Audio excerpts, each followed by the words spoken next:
शांत हो जाओ पुत्र, शांत हो जाओ पुत्र। तुम्हारी शिक्षा अभी पूरी नहीं हुई। तुम्हारी उम्र और शरीर देख के तुम्हें कोई जनक के दरबार में आने भी नहीं देगा। और बंदी को चुनौती देना तो बहुत दूर की बात है। आप मेरे नाना हैं और आचार्य होने के नाते आप मेरे पिता भी। वर्षों का वय होता है। उम्र बढ़ने से ज्ञान बढ़ता है।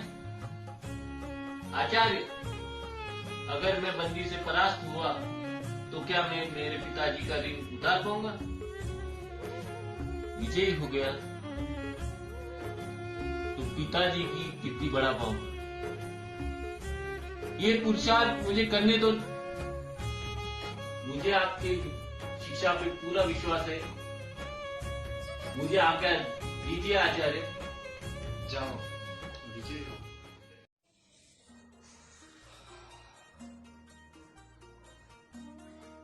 नमस्कार दोस्तों, जय सच्चिदानंद। ये कहानी है हिंदू पुराणों में वर्णित एक महान साधु की, अष्टावक्र। अष्टावक्र का अर्थ है शरीर में 8 विकृतियां। अष्टावक्र गीता के रचयिता रहे। अष्टावक्र गीता को अष्टावक्र संहिता भी कहा जाता है। अष्टावक्र संहिता में ब्रह्म तत्व, आत्मा और अद्वैत जैसे विषयों पे वर्णन लिखा है। अष्टावक्र के नाना आचार्य उद्दालक अरुणि अष्टावक्र के पिता के भी आचार्य थे। कुछ किंवदंतियों का मानना है, जैसा कि छांदोग्य उपनिषद में लिखा है, कि आचार्य अरुणि एक आश्रम चलाते थे जिसमें वेदों की शिक्षा दी जाती थी। अरुणि और याज्ञवल्क्य का शास्त्रों में काफी वर्णन है। याज्ञवल्क्य की ही तरह ऋषि काहोद भी आचार्य अरुणि के एक शिष्य थे और साथ ही में पढ़ रही थी अरुणि की पुत्री सुजाता। सुजाता और काहोद में लग्न हुआ। गर्भवती मां के पेट में पल रहे शिशु ने वेद मंत्रों को और उनके सही उच्चारण को सीखा। उसका कहना है कि ऋषि काहोद के गलत उच्चारण पे पेट में पल रहे शिशु ने उन्हें सही किया, जिसके चलते काहोद क्रोधित हुए, उन्होंने शाप दिया और उसकी वजह से अष्टावक्र 8 विकृतियों के साथ पैदा हुआ। कुछ का मानना यह है कि अपने पिछले जन्म में किसी व्यक्ति का उपहास करने की वजह से उन्हें ऐसा प्रारब्ध आया। कारण जो भी हो, अष्टावक्र एक महान ज्ञान वृक्ष थे।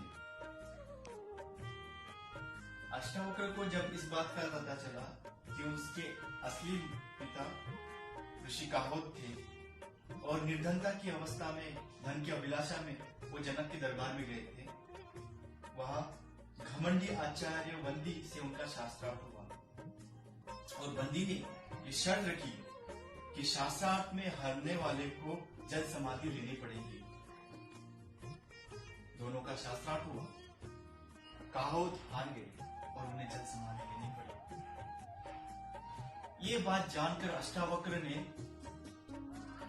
अपने पिता का उद्धार करने के लिए ज्ञान का और विश्व कल्याण का भाव लेके अष्टावक्र ने अपने गुरु आचार्य उद्दालक से आशीर्वाद प्राप्त करके वो जनक के दरबार में आचार्य वंदी से शास्त्रार्थ करने निकल गए।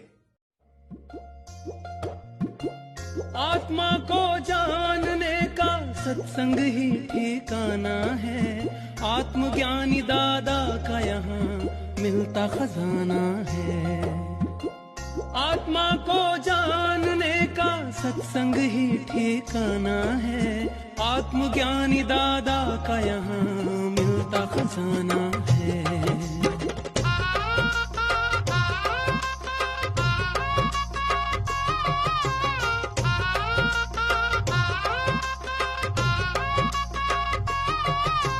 शुद्धात्मा की चाहत में भटके हैं जन्मों जन्म।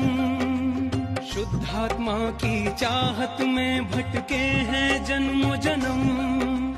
दादा के अक्रम ज्ञान का मार्ग विरलों ने जाना है।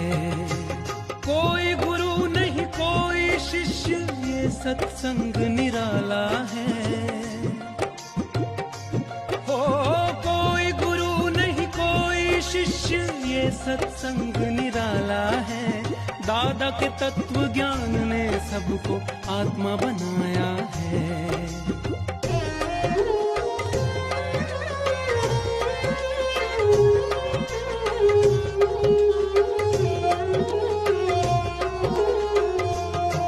कुछ करना भी नहीं स्वयं क्रियाकारी ज्ञान है। कुछ करना भी नहीं स्वयं क्रियाकारी ज्ञान।